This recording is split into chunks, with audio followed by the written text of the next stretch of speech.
वहीं प्रदेश की मंडियों में जहां सरसों की खरीद शुरू हो गई है, वहीं झज्जर अनाज मंडी में आढ़तियों की नाराजगी के चलते खरीद शुरू नहीं हो पाई है। आपको बता दें कि आढ़ती सरकार से कमीशन बढ़ाने की मांग कर रहे हैं।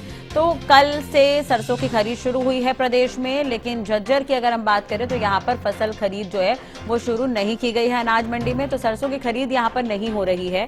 आढ़तियों की नाराजगी यहां पर सामने आई है। आपको बता दें कि आढ़ती सरकार से कमीशन बढ़ाने की मांग कर रहे हैं।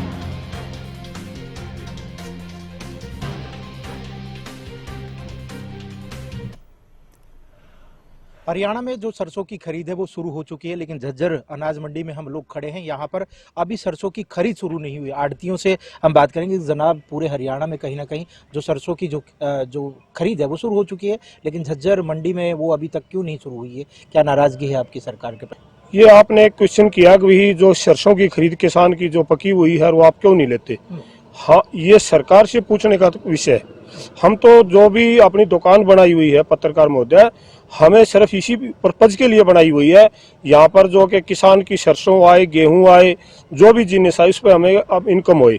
सरकार ने हमारे साथ इतना अन्याय कर रखा है, जितनी कहूँ उतना। मतलब गेहूं को तो 40 रुपये पे ले छोड़ दिया, चाहे वो कुछ भी रेट हो जाए, 40 रुपये प्रति क्विंटल से ऊपर नहीं दिया जा रहा। आज सरसों को बात आ रही है, हम 2.5% की मांग कर रहे हैं। वो नेफेड को देते हैं, नेफेड हैफेड को देता है, वो हैफेड कहता है 1% में काम कर। अगर हमारी सरकार ऐसे नहीं सुनेगी और तो हम अपना कोई मीटिंग करके और कोई धरने का अपना मतलब कोई प्रदर्शन करेंगे और बैठेंगे, और इसे हमारे पास मुकाबला करने के लिए सरकार के कुछ नहीं है। जी बिल्कुल। जनाब, लगातार कहीं ना कहीं जो आप लोगों की जो परेशानी है उससे किसान पूरी तरह परेशान है, उसे किस तरह देखते हैं आप? परेशानी ये है जी, जब तक हमारे आढ़तियों का कमीशन नहीं हुआ, जब ये लेना शुरू नहीं करेंगे, और हमारी परेशानी कभी घर रखो खेत से आओ, ऊपर से मौसम खराब है। मेरी तो ये निवेदन है कि सरकार से इनकी कार्रवाई पूरी कर मंडी सुचारू रूप से चालू करें। किसान है दादा आप, लगातार किसान परेशान है क्योंकि अगर खरीद लेट होगी तो जी खरीद होनी चाहिए जी।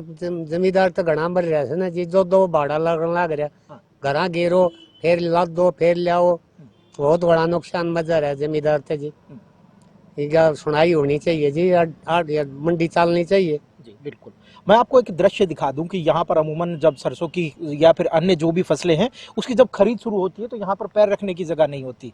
लेकिन जनाब, जब ये जो आढ़तियों की जो नाराजगी है सरकार के प्रति, यानी 2.5% जब तक नहीं मिलेगा, जब तक सहमति नहीं बनेगी, जब तक भी एक दाना यहाँ नहीं खरीदा जाएगा। हालांकि इन्होंने कड़े शब्दों में ये भी कहा कि जब तक हमारी मांगे नहीं मानी जाएगी या सरकार अपनी अड़ियल रवैया नहीं छोड़ेगी तो यहाँ पर कहीं ना कहीं चाहे हमें भूख हड़ताल पर बैठना पड़े या स्ट्राइक करना पड़े या प्रदर्शन करना पड़े, लेकिन सरकार को ये बातें माननी पड़ेगी। क्योंकि उन्होंने बताया कि हम लगातार जो बड़ी बड़ी दुकानें यहाँ पर करते हैं, मजदूर यहाँ पर होते हैं, उसके बाद भी हमारी जो मजदूरी वो नहीं निकल पाती, उससे पूरी तरह परेशान है। और आढ़तियों की परेशानी की वजह से ही कहीं ना कहीं किसान पूरी तरह परेशान है। किसान ये कहते हैं कि खेत से पहले हमें घर पर स्टोर करना पड़ेगा और उसके बाद फिर हमें मंडियों में लाना पड़ेगा, यानी 2 बार हमारा भाड़ा लगेगा। उससे किसान भी पूरी तरह परेशान है। तो कहीं ना कहीं आज जो मीटिंग है वो कहीं ना कहीं पॉजिटिव आए, इससे किसान और आढ़ती दोनों